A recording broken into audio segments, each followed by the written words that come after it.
Salam alaikum wa rahmatullah. Inch'Allah, aujourd'hui on va continuer l'histoire et c'est la quatrième partie. Donc pour ceux qui n'ont pas vu la première, la deuxième, la troisième, c'est mieux de revenir voir les autres vidéos un par un pour bien comprendre Inch'Allah l'histoire. Et comme j'ai dit, cette histoire, c'est quelqu'un d'autre qui l'a vécu et que moi je l'ai nommé Hassan. Et je raconte à sa place sa vraie histoire réelle.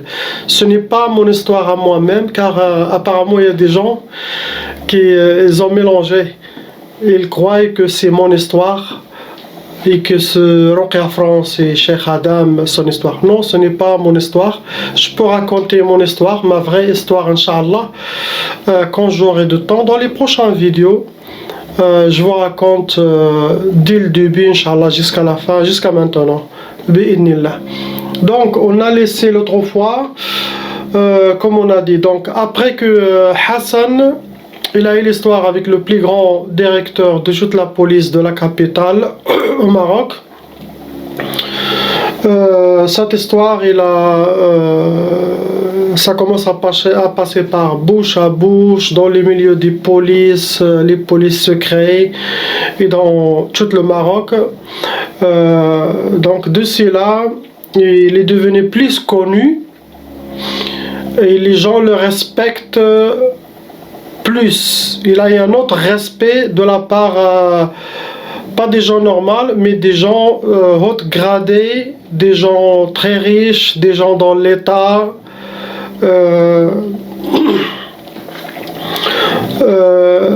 Ils savent qu'il n'est pas n'importe qui. Et ils savent bien que derrière lui, derrière ce Hassan, il a un vrai secret. Ce n'est pas un jeu, ce n'est pas un charlatan qui parle, non, c'est vraiment quelqu'un de véridique. C'est un vrai cheikh qui est venu à la capitale et voilà, ils lui doivent le plus grand respect. Et Hassan raconte que en gérant, ils disent Wallah al-Adim, j'ai vécu comme un roi et peut-être j'étais mieux que le roi. Car devant le roi, toutes les gens le respectent, le donnent tout le respect, le plus grand adab. Mais quand le roi tourne le dos où il part, toutes les gens ils parlent mal de lui. Donc il a dit de sa part, Hassan, les gens le respectent dans sa présence et même dans quand je n'ai pas là. Il dit car les gens, pour eux, ils croient que Hassan connaît tout. Il va être au courant de tout. Et il a des pouvoirs. Et si quelqu'un parle mal, fait quelque chose, peut-être il le paiera très très très cher. Donc les gens, même dans son absence, quand il parle de Cheikh Hassan, s'il y a quelqu'un qui veut dire quelque chose, il le garde pour lui. Mais de toute façon, il était connu comme quelqu'un de bien. Il dit que, subhanallah, je faisais aucun effort. Toutes les choses viennent à moi.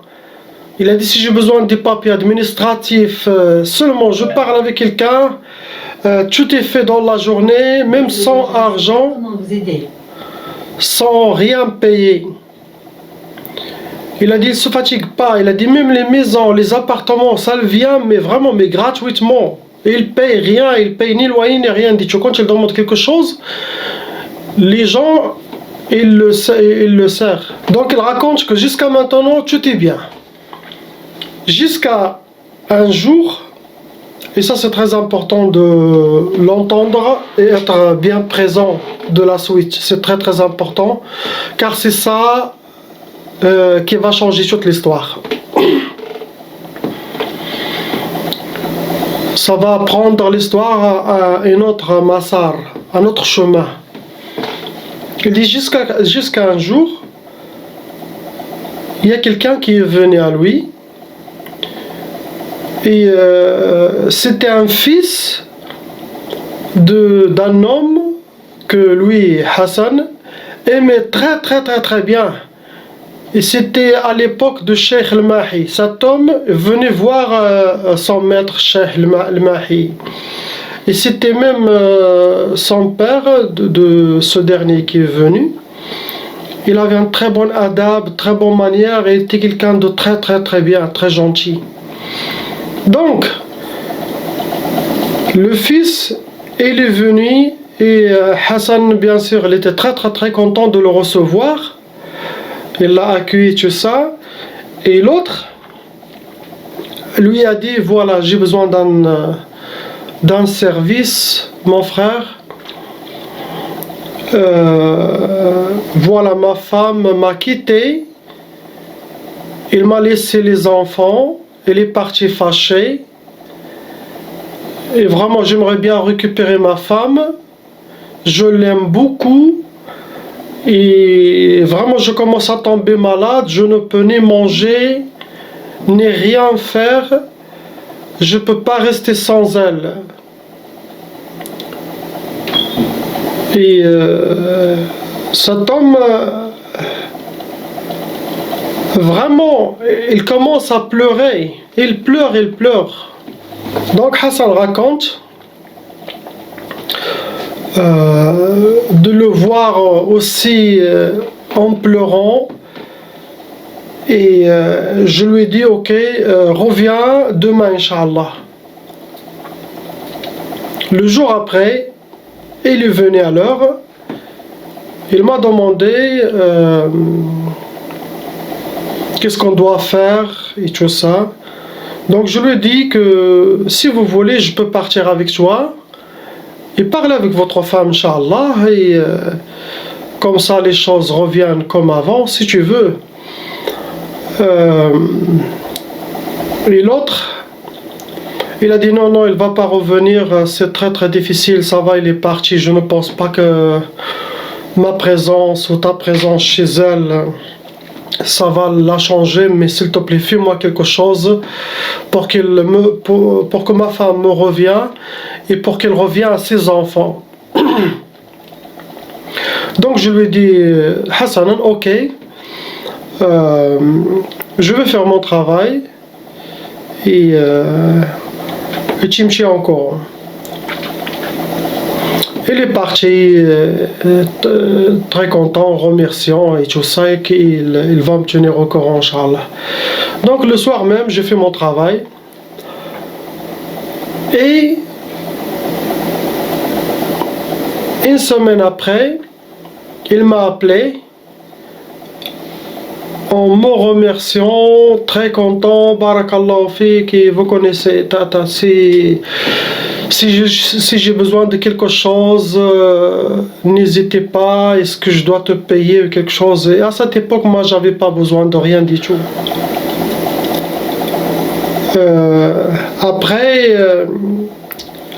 Après son appel, 2 jours après, je me suis parti à l'Umrah pour faire l'Umrah, Inch'Allah.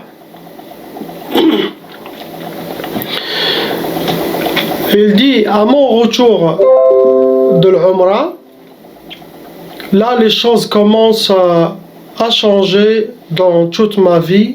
J'ai commencé à vivre des choses et sentir des choses que j'ai jamais vécues ou senties dans toute ma vie, ni entendre quelqu'un qui a vécu la même chose. J'ai vu une ru'ya. La ru'ya, elle est différente que le rêve. La ru'ya, elle est vraiment réelle. Ça se passe réellement. Dans un monde spirituel lié à notre monde. Dans cette ru'ya, très bien vécue, il dit, je me suis vu dans un quartier, que je connais très très bien ce quartier,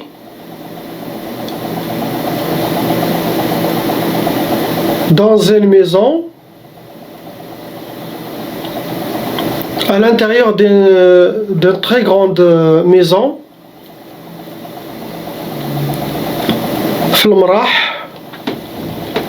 comme comme les maisons d'Arabes, des Arabes avant, à l'intérieur elle est ouverte. نقولوا الضوايا ولا مفتوحة كبيرة.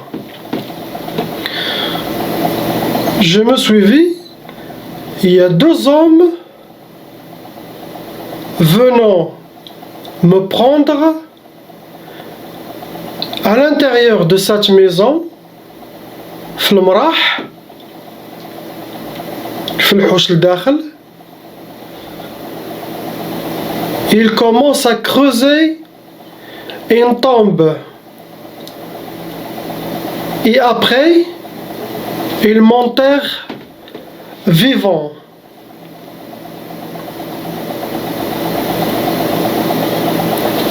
Ils me jettent à l'intérieur, mettre trab, la terre sur moi, et m'enterrer vivant. Il y avait des femmes dans le toit qui regardaient et qui hurlent, des hommes qui me regardent et qui pleurent. La porte de l'entrée était ouverte et des hommes qui regardent, comme tout le voisinage ou tout le monde dans le toit, ils regardent cette scène, mais en hurlant et en pleurant. C'était vraiment terrifiant.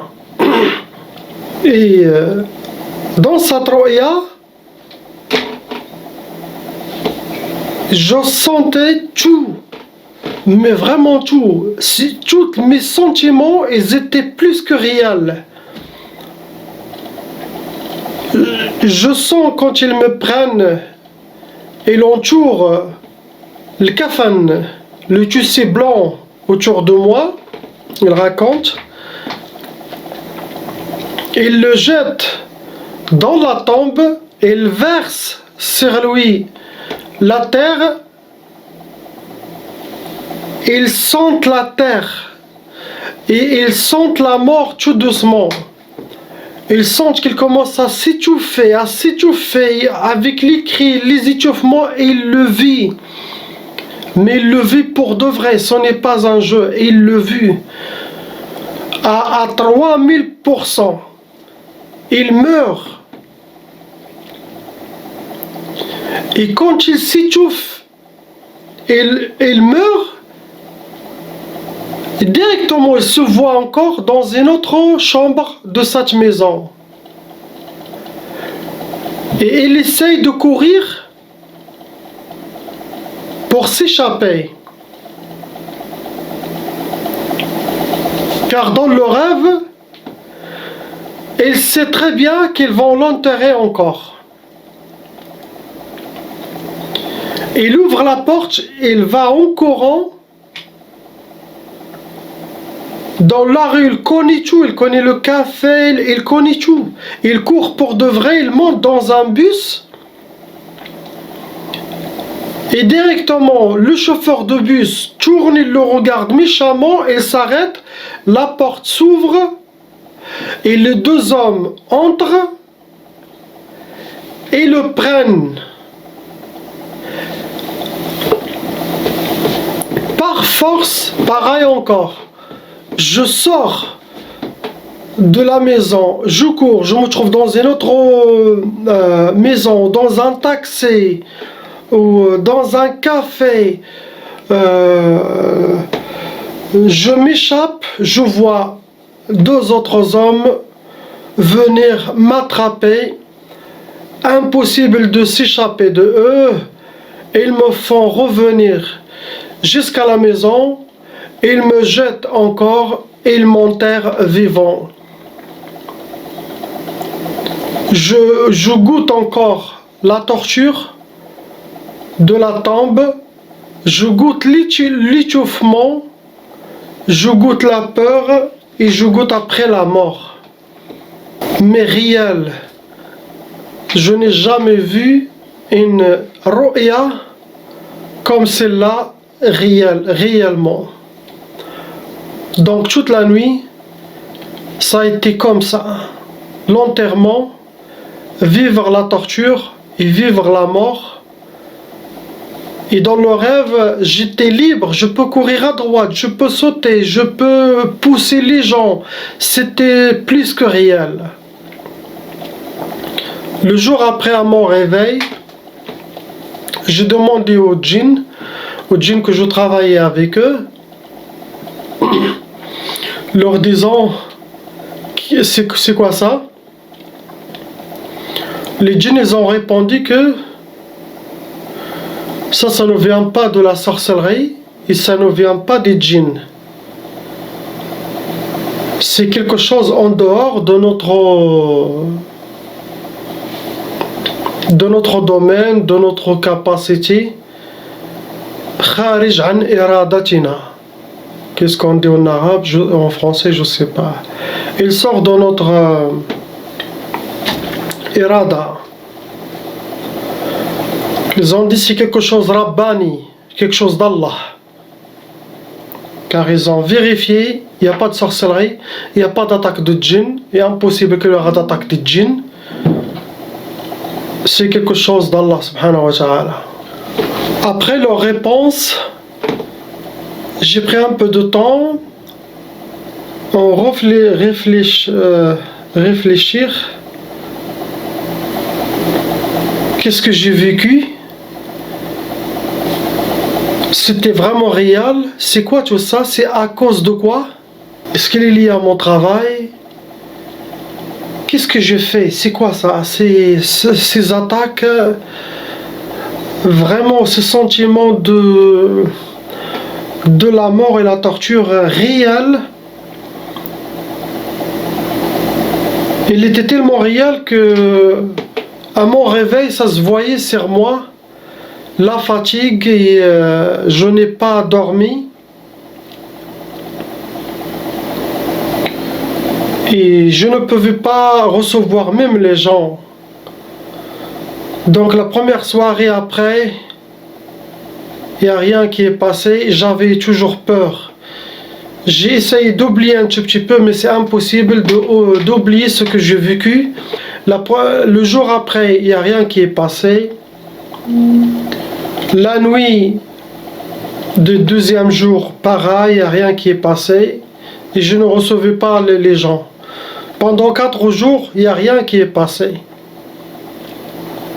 Je ne travaille pas. C'était vraiment terrifiant ce qui m'est passé. Après un mois, 30 jours de ce premier ru'ya, de cette première ru'ya, j'ai rien vu tout le mois. Il n'y avait pas d'enterrement ni rien du tout. Jusqu'à la 30e jour, je revois encore le même rêve. 2 hommes me tenir dans cette maison. Ils m'enrobent avec le kafan, le tissu blanc. Ils m'enterrent.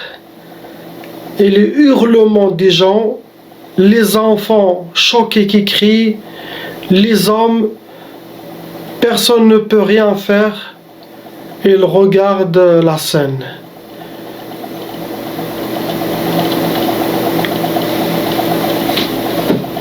Je sens la terre qui se jette, l'échauffement et vivre encore la mort.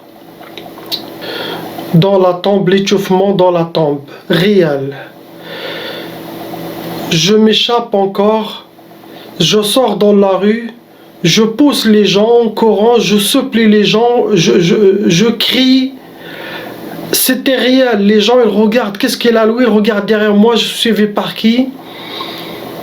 Partout, et après, je me rencontre avec 2 hommes, ils me prennent, pareil aussi, m'enterrer, mais horrible, horrible, c'est la vraie enterrement, le vrai échauffement, la vraie mort. Jusqu'à que je me suis dit, je ne vais pas m'échapper, je vais seulement me cacher quelque part. Je m'échappe, je ferme la porte, je me cache en bas d'un lit ou quelque chose Après, je vois la porte qui s'ouvre et il vient directement, il me tire toute la nuit. Vivre la mort, l'échauffement, la torture. Et les deux qui m'arrachent n'importe où je suis, il me tire comme un chien, il me jette comme un chien dans la tombe. C'était la deuxième fois qu'il voit cette réalité spirituelle. Après la deuxième, il a demandé au djinn, qu'est-ce qui se passe? C'est quoi tout ça? Eux, ils disent, on ne comprend rien du tout. Je leur dis, est-ce qu'il n'a pas relation avec mon travail? Ils répondent, non, ça n'a rien à voir, ça c'est quelque chose d'autre.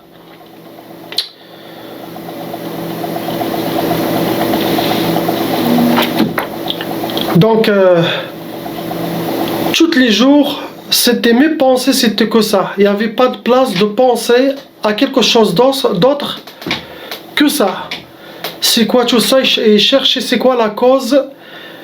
Et j'ai commencé à prier tout le mois, toutes les nuits. Je dors pas, je fais qiyam layl, astaghfirullah, salat, les dhikr, tout ce que vous voulez, par peur pour que je ne vois plus cette réalité, ce rêve réel. C'était que ça, je ne fais rien du tout que faire la prière toutes les nuits pour que Allah m'enlève ça. Après la deuxième ru'ya, la période de plus qu'un mois, 40 jours après, je n'ai rien vu la nuit et je continue mes prières. Et après 40 jours, une troisième fois, le même rêve, comme j'ai dit, enterrement vivant et goûter la mort instant par instant jusqu'à l'échauffement, jusqu'à mourir et me voir ouvrir les yeux dans une autre place.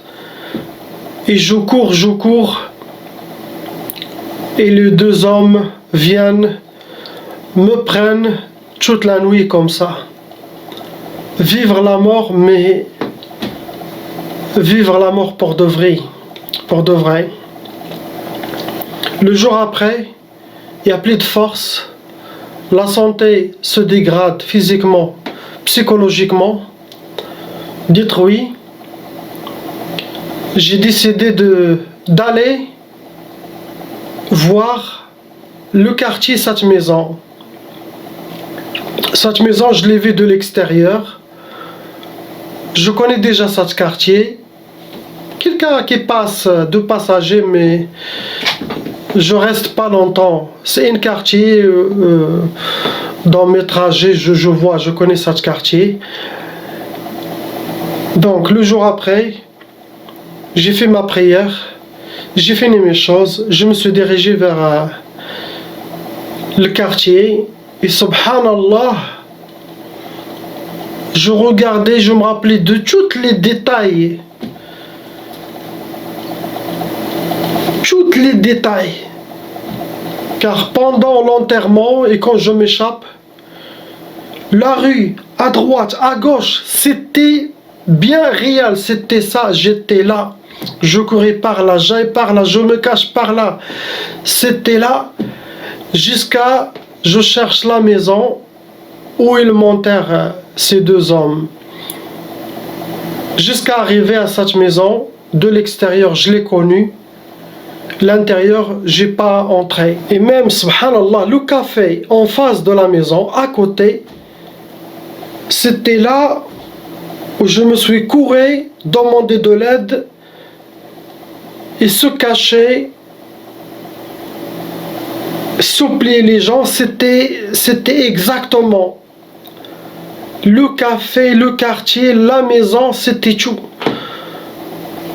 Donc de ce jour-là,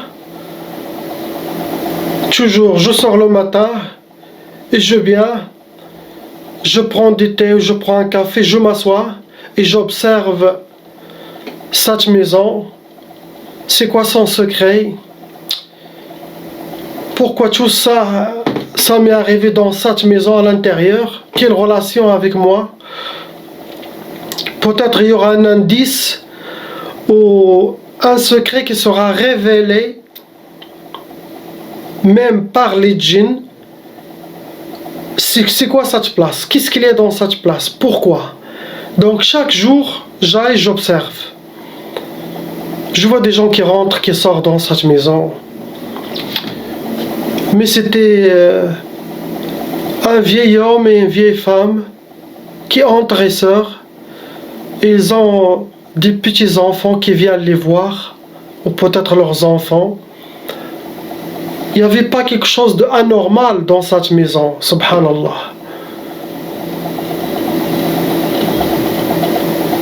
Je continue toujours à observer, chaque jour. Après la période de encore 40 jours, même rêve, enterré, vivant, s'échapper, demander secours les gens dans le quartier, courir partout, se cacher partout, goûter la mort pour de vrai. Cette fois-ci, c'était plus que trop car j'ai perdu beaucoup de poids et c'était proche à la mort vraiment, ou perdre la tête ou quelque chose qui va se passer très très grave dans la santé. Donc le jour après, j'ai décidé d'aller attendre devant la maison et le matin j'ai vu l'homme, le Hajj, qui sort de la maison. Je me suis dirigé vers lui. Salam alaikum, sabah al-khair.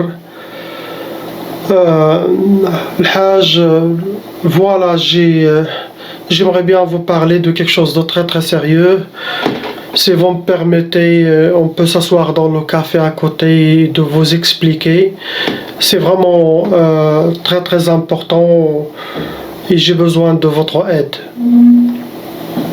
Donc le Hajj il a dit ok, il n'y a pas de problème mon fils, bismillah. Donc au café, je lui ai raconté les rêves que je vois. Et bien sûr, je ne lui ai pas dit c'est quoi mon travail, qu'est-ce que je fais, qui suis-je. Je lui ai seulement raconté les rêves. Et le Hajj il était étonné. Et aussi, je lui ai demandé s'il vous plaît, j'ai besoin d'un faveur. Si je peux venir avec toi le temps que tu veux pour voir la maison de l'intérieur. Mais avant d'aller avec vous, j'aimerais bien vous dire qu'est-ce qu'il y a dans votre maison. Je peux te montrer ce qu'il y a dans... je peux vous dire et vous me confirmez est-ce que vraiment c'est là ta maison ou pas. Donc je commence à le décrire combien de chambres, qu'est-ce qu'il y a dans les chambres, le marah, tout. Le Hajj, il a ouvert sa bouche, il était bouche bée, choqué de comment je connais cette maison en détail. Je l'ai tout dit. Et même, je lui ai dit des choses qui se trouvent dans la maison que lui-même, il ne sait pas qu'il y en a. Après, quand il est parti vérifier, il a vu que vraiment ces choses que lui ne connaît pas existent dans la maison. Même la toilette. Car dans le rêve, je m'échappais pour se cacher. Même la toilette, je l'ai bien expliqué en détail. L'homme, il ne trouvait pas de mots à dire. Et il a accepté de me faire visiter, mais c'était quelques jours après, 3-4 jours après notre rencontre. Et alhamdoulilah, je suis venu, je suis rentré et subhanallah, tout est réel. Je connais la maison comme c'était plus que la mienne. J'ai vu la place où ils m'enterrent, les deux hommes, j'ai demandé une sajjada, tapis de prière, je l'ai mis dans la même place de la tombe et j'ai commencé à prier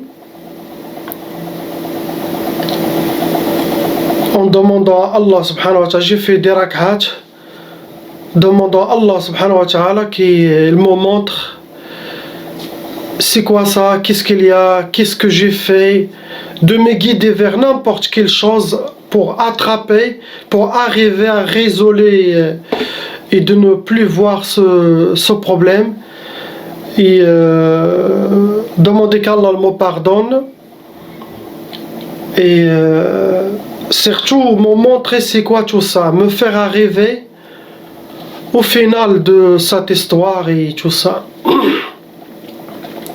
Donc après ça, j'ai resté en période pas mal de temps, je n'ai plus vu les rêves en réalité. Donc après la même période de 2 mois à peu près, j'ai rien vu de mal. Et la nuit, après 2 mois de temps, j'ai vu encore la même rêve, l'enterrement. Les gens, je me suis même allé chez la police en demandant de l'aide. Et même la police, il m'a pris, il m'a fait rendre chez les deux hommes. Et ils m'enterrent. Mais cette fois-ci, c'était... Chaque fois, ça s'accentuait. Ça devient plus fort que les dernières fois d'avant. Car en se réveillant le matin, imaginez-vous, j'ai vu la terre sur mon oreiller. En se réveillant le matin, l'oreiller était plein de terre. Et là, c'était plus que sérieux. Et j'attendais le pire après. Donc je me suis encore revenu chez l'homme, le Hajj, et je lui ai dit, j'ai vu encore le rêve. Il m'a dit, oui, ça se voit sur votre visage, tu es très très très fatigué, les yeux ici bleus, de ne pas dormir, de trop penser, la peur, et la force de cette rêve qui peut me finir, ou il doit déjà me finir, ça fait longtemps, je suis encore en vie, donc tout ça, ça te rentre dans la tête. Il m'a dit, ça se voit mon fils, tu es très très fatigué, tu es très mal, j'aimerais bien t'aider mais je ne sais pas qu'est-ce que je peux faire d'autre. Donc je lui ai dit, racontez-moi l'histoire de cette maison, est-ce qu'il y avait un trésor avant ici? Est-ce qu'il y avait des histoires? Est-ce que... Il a dit, Wallah, la maison, elle est bien, on n'a eu aucune histoire. Et il a dit, cette maison, on l'a achetée, ça fait à peu près quelques mois, d'un couple. Et on n'a rien vu de mal, regardez, on vit bien, regarde nos enfants, on est très très bien, alhamdoulilah, il y a beaucoup de baraka, il n'y a aucun problème pour la maison. Donc je lui ai dit, s'il vous plaît, si je peux avoir l'adresse et le téléphone du couple qui vous ont vendu cette maison, possible ils ont quelque chose qui peut m'aider. Donc il a cherché le téléphone, il me l'a donné. Donc directement j'ai pris, j'appelle. La première fois personne n'a répondu. La deuxième fois j'ai essayé encore d'appeler et il y a un homme qui m'a répondu et je lui ai dit salam alaikum, je suis de la part de l'Hajj,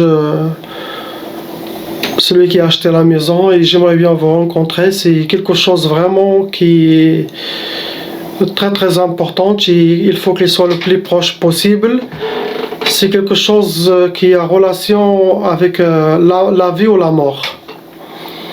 Et si on peut se rencontrer, je vous raconte. Donc l'homme il a accepté, il a dit on se voit après son travail, c'était même le même jour le soir après le Maghreb, dans la place, dans un café.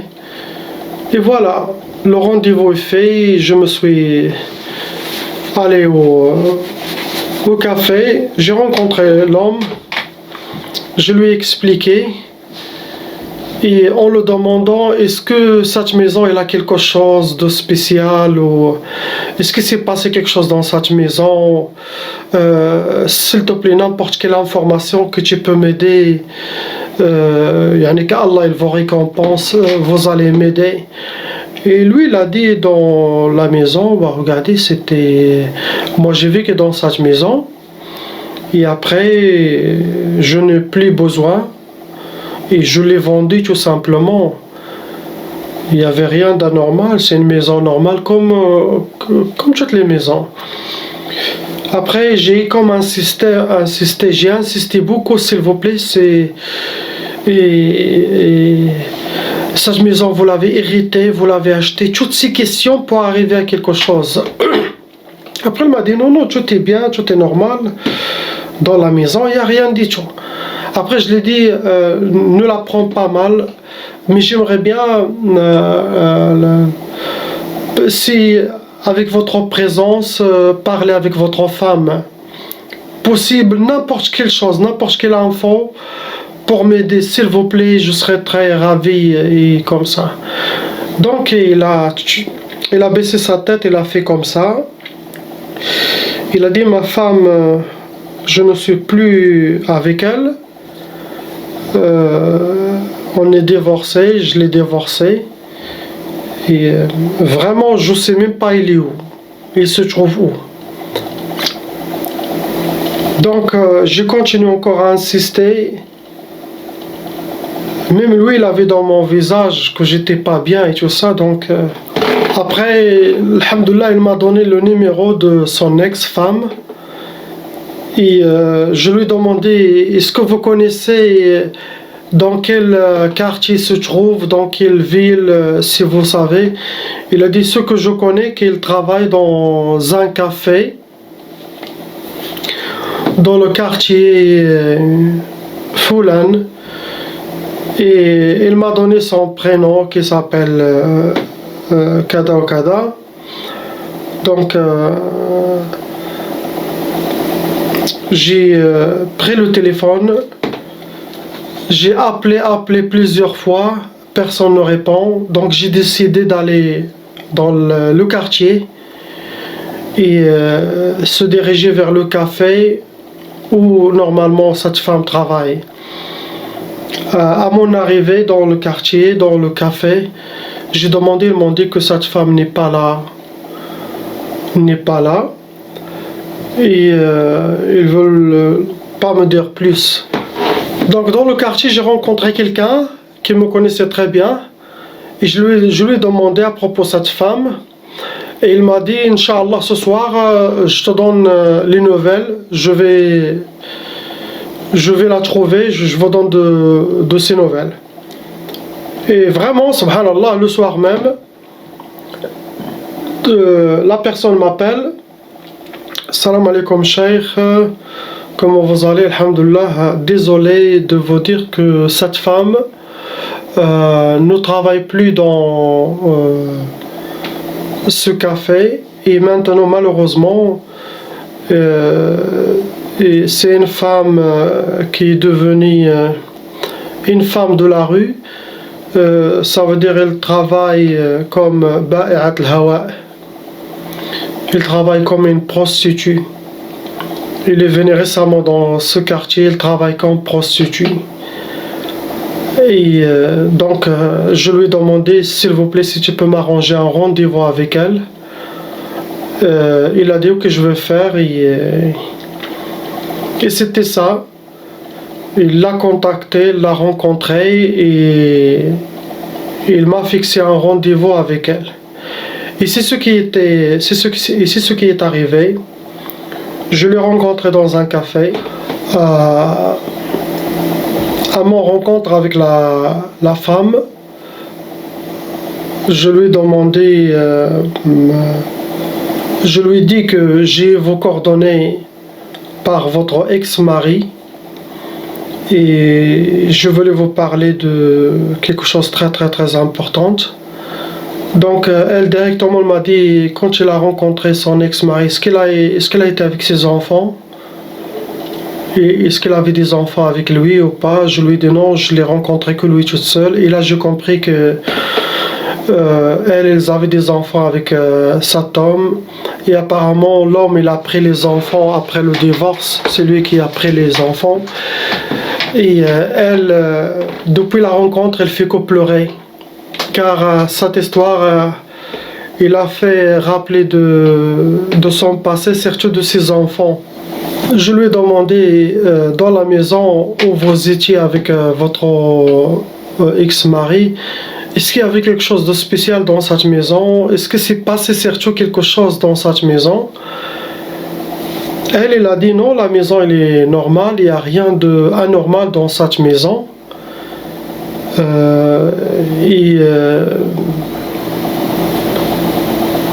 Je vais te raconter mon histoire, mais je sais que ça n'a rien à voir avec ce que tu cherches. Mais aussi j'ai besoin de raconter mon histoire, car ce qui est passé c'est incroyable. Il a dit que dans cette maison, il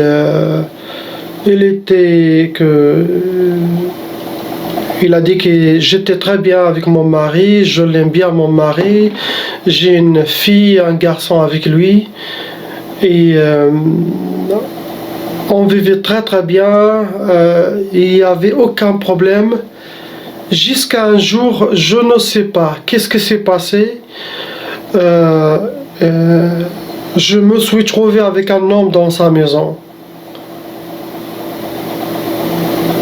Son mari est venu, il l'a trouvé avec quelqu'un. Et même elle ne s'est pas expliquée. Il a dit je ne suis pas une femme kha'ina, une femme qui fait des choses derrière le dos de son mari. Il vient d'une famille respectueuse, elle aussi elle est respectueuse. Ce n'est pas le genre de femme qui va faire quelque chose d'autre. Et à cause de ça, qu'il ne sait même pas comment c'est arrivé,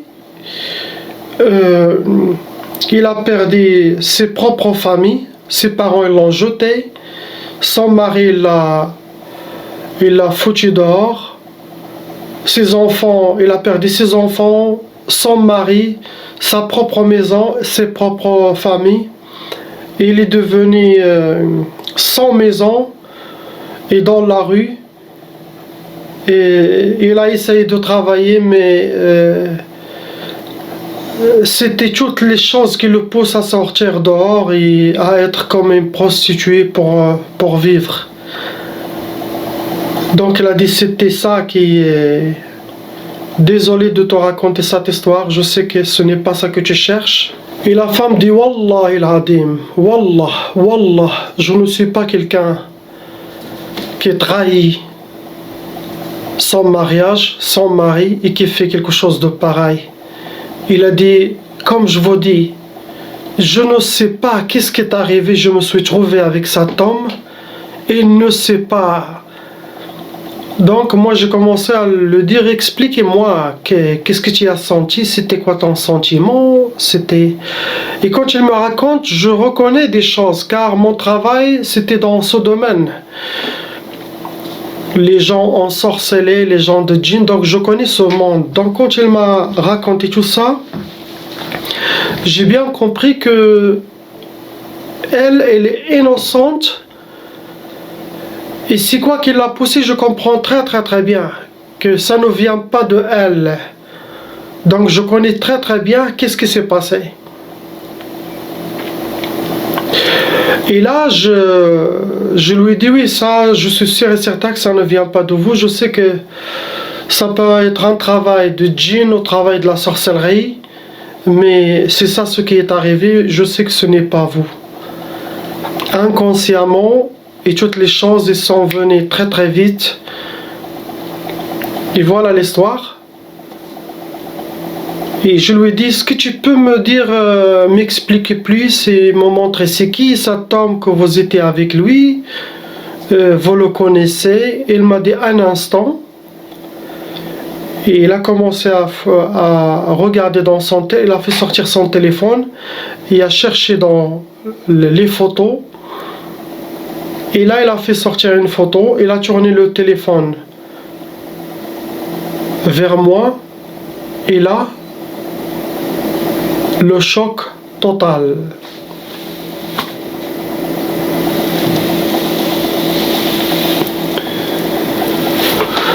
Vous savez pourquoi le choc total?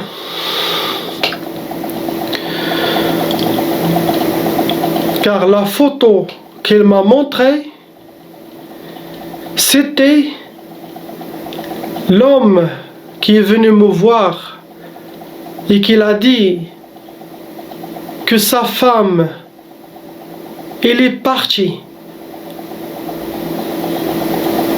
Il l'a laissé, ses enfants, il ne veut plus revenir à lui. C'était lui. C'était l'homme qui m'a menti. L'homme était un menteur. Il a menti car il visait cette femme. Il voulait avoir cette femme. Et à travers moi, j'ai détruit cette femme, j'ai détruit cette famille. Ça veut dire, j'ai détruit cette femme,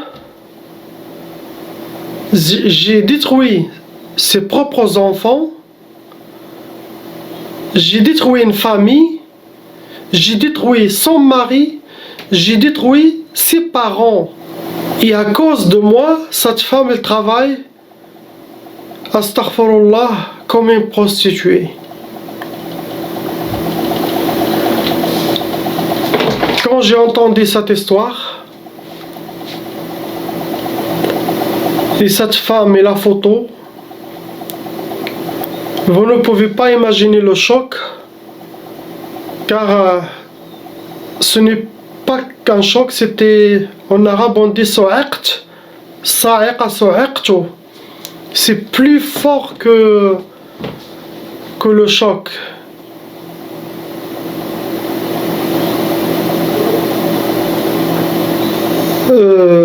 Je ne peux pas décrire mes sentiments comme Hassan il dit. À ce moment-là, c'est comme la terre s'est tournée. Et à ce moment-là, j'ai compris pourquoi je vois les rêves, les ru'ya chaque soir, les vrais ru'ya, pourquoi je les vois. Après ça, j'ai laissé la femme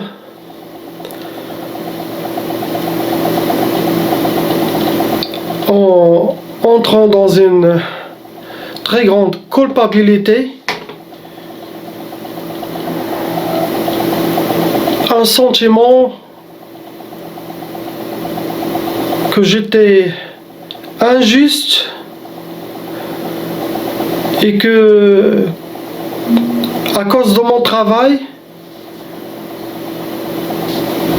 peut-être combien des autres personnes ils m'ont menti, combien de femmes il m'a menti, combien d'hommes il m'a menti, combien de gens, combien de familles j'ai détruit. Si ça ressemble à la même histoire, même sans le savoir, j'ai détruit cette famille.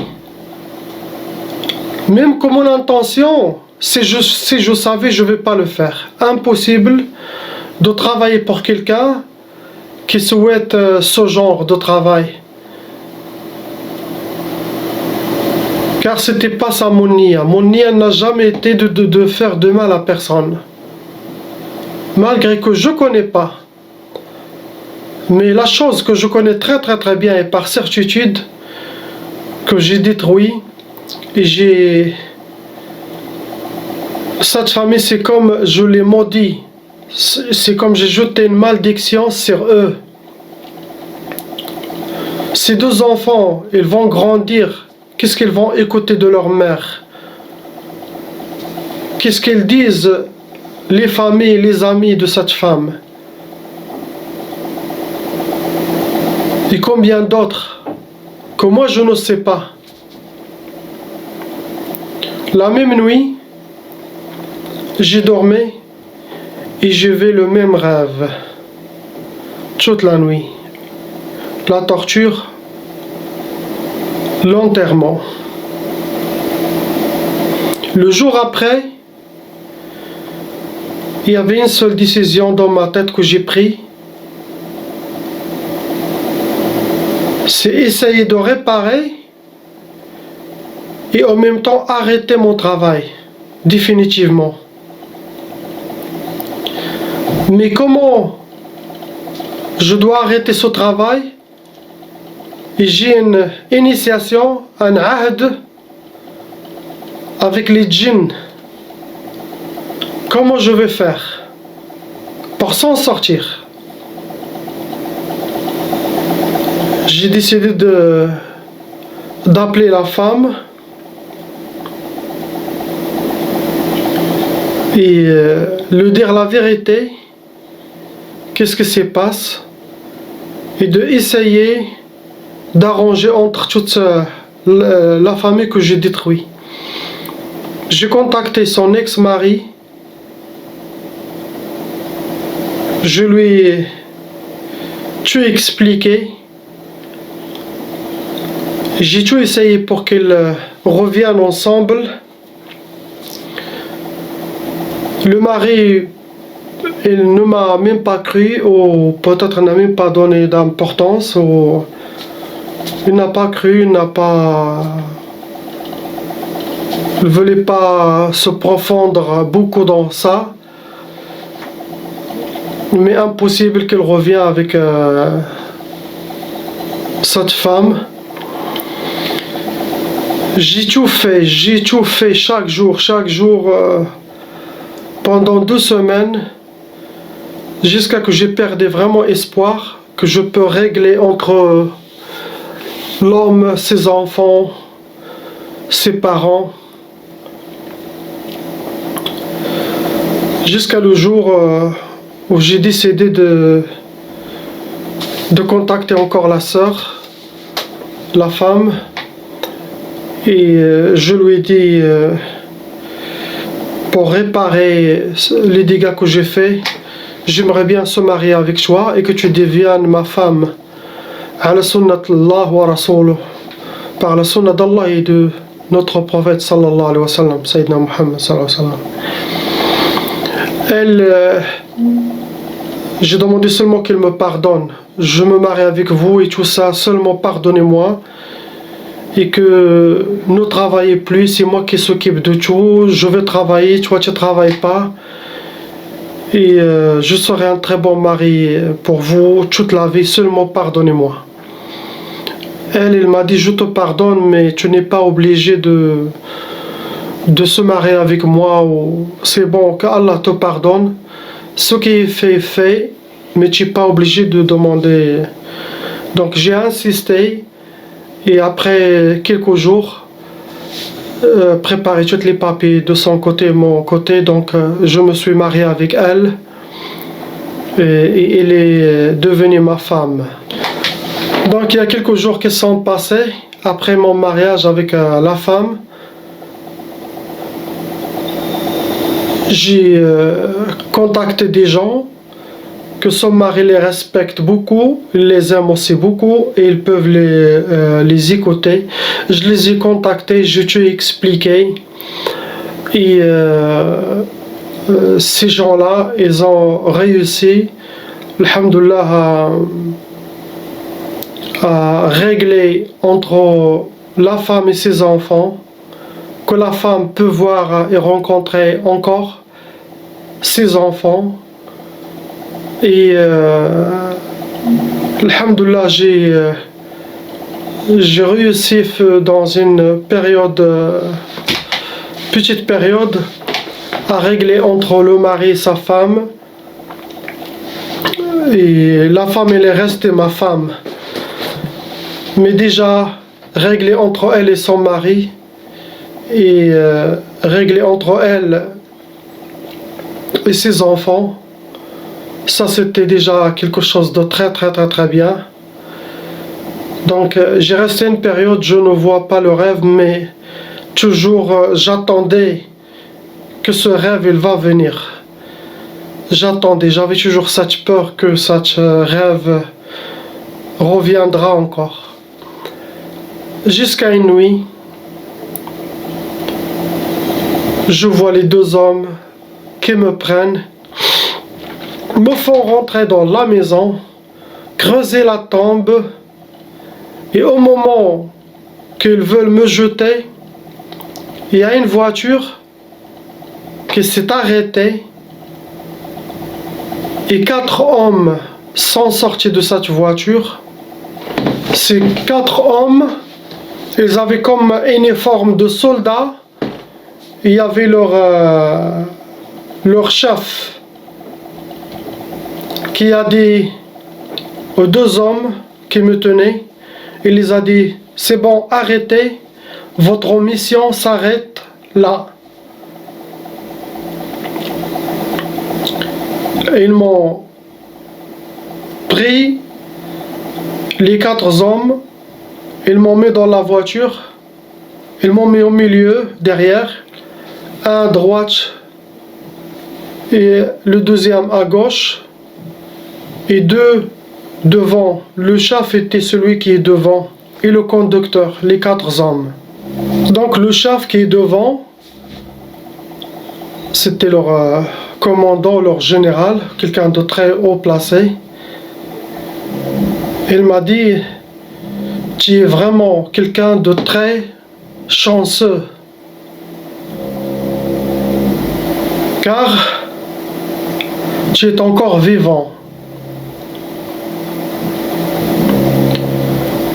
Quelqu'un de très chanceux. Pourquoi?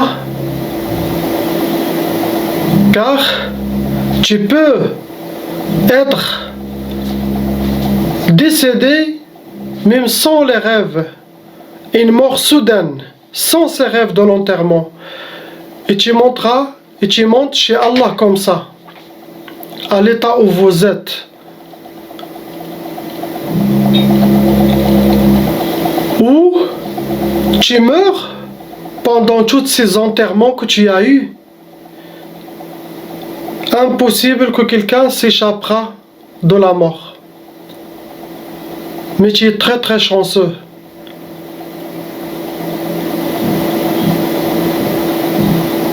Et je vais te montrer quelque chose pour que tu comprennes bien. Il m'a dit, regarde devant toi. Donc devant lui, il y avait comme un grand écran qui sort de cette voiture, comme l'écran de la voiture, mais celle-là était grande. Il m'a dit, regarde pour bien comprendre. En regardant l'écran, je me suis vu, il raconte Hassan, je me suis vu quand j'étais petit.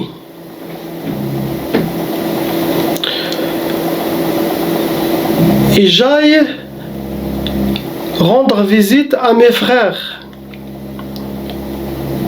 Surtout aux enfants de mes frères. Un de mes frères, elle était décédé.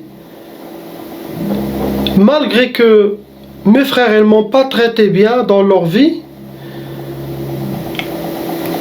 Ils m'ont pas donné mon droit, ils ont tout pris mon droit et tout ça. J'ai continué à les visiter. Silat al-Rahim. Et surtout, s'occuper des enfants de mon frère qui est décédé. D'aller toujours voir est-ce qu'ils ont besoin de quelque chose, les amener des bonbons, s'occuper de eux, les rendre contents. Dans cet écran, je me suis vu moi-même visiter et faire ça. Il m'a regardé, il a dit, c'est ça qui t'a sauvé. Il a dit, Silat al-Rahim. Quand j'ai vu tout ça, je lui ai demandé comment je vais faire. Je veux arrêter tout mon travail, mais j'ai un ahd avec les djinns. Et si tu tourné envers moi, il m'a dit, n'aie pas peur, ne t'inquiétez pas, tu nous as vus, tout est fini. Le fait de nous voir, tout est fini.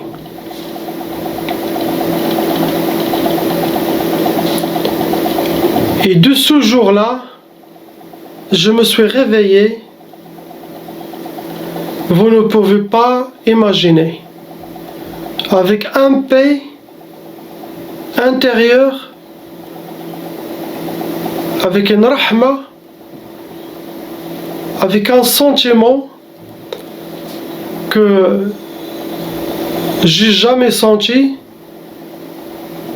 Et depuis là, il n'y a plus, et j'ai plus voir les djinns que je travaille avec eux, ni connexion avec l'autre monde, ni rien de tout ça. Je n'ai plus aucun contact, ni eux, ils sont venus me chercher, ni apparaître à moi-même.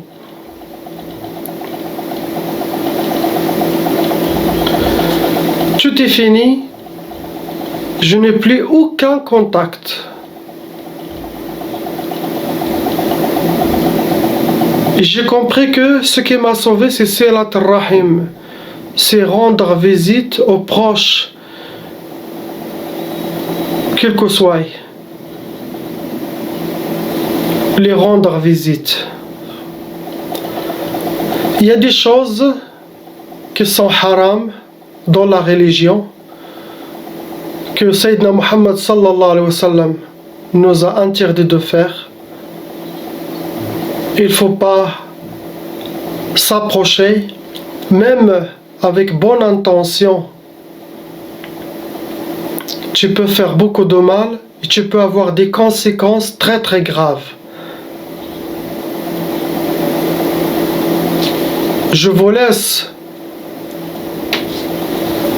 dans les commentaires écrire ce que vous avez constaté et les messages, et ne jugez personne, car de ma part j'ai bien compris tout le travail qui a été fait, j'ai tout compris.